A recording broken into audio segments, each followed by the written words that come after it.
Hello, my name is Vedant. I am Data Science and Business Intelligence Intern at Sparks Foundation. My task for today is prediction using decision tree algorithm. I've imported short libraries for performing this task, that is NumPy, Pandas, Matplot, and Seaborn for visualization. I'll be reading data from my disk. I've done some feature engineering. Here is my dataset.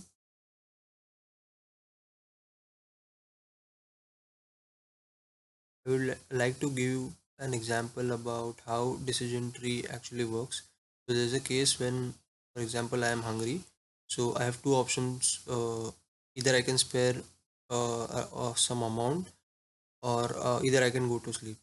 Or going ahead, if I could order a food from restaurant, or I could cook myself and have the food. So this project is actually based on how a decision tree actually performs, giving a hierarchy to each task being performed. I've performed some visualization. These are bar plots. These are box plot using Seaborn. Seaborn is a fantastic library for visualizing small as well as a medium size or maybe large size data set. This is a violin plot. This is a distribution of Iris dataset.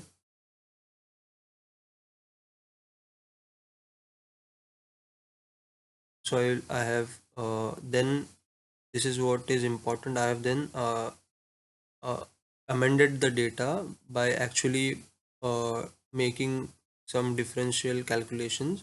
So using the same features, I have just improved the data set, and then again I have plotted this so to make a clear difference between the original data set.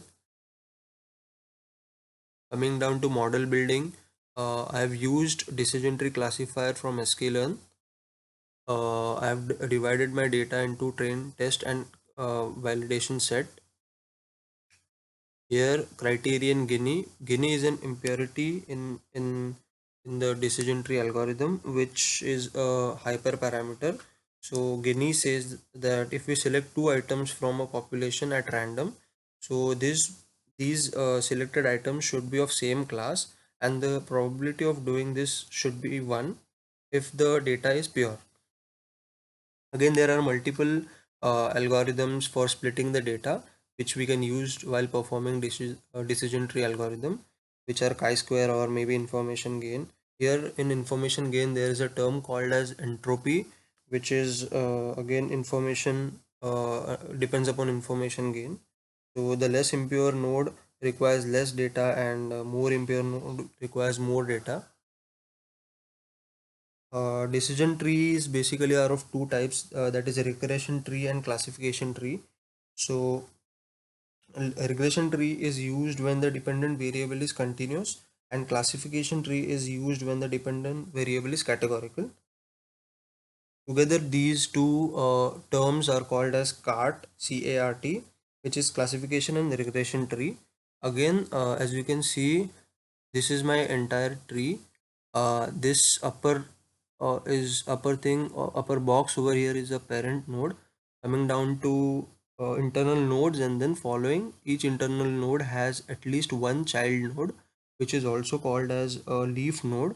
uh, and then this false node, here you can see, is internal node as well, but it doesn't have any child node.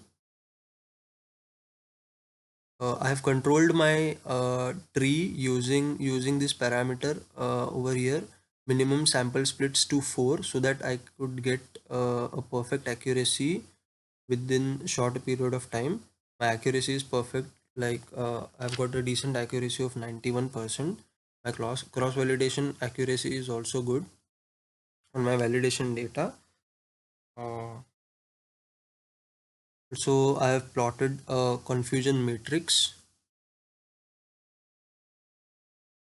Coming down to visualizing my final decision tree, where my uh, model is perfectly trained and giving me a decent accuracy, as this is what my model is getting. after being given a random data, and it is predicting pretty fairly. So advantages of decision tree are it is easy to visualize and interpret. Also, decision tree is useful for data exploration, and less data is cleaning is required, obviously. There's one more disadvantage I would like to add is decision tree are prone to overfitting. So either you can set the limit of the decision tree or you can do tree pruning. Tree pruning is basically removing a subnode from a decision node, and uh, decision tree is like it is not good for continuous data. That's it. Thank you for watching.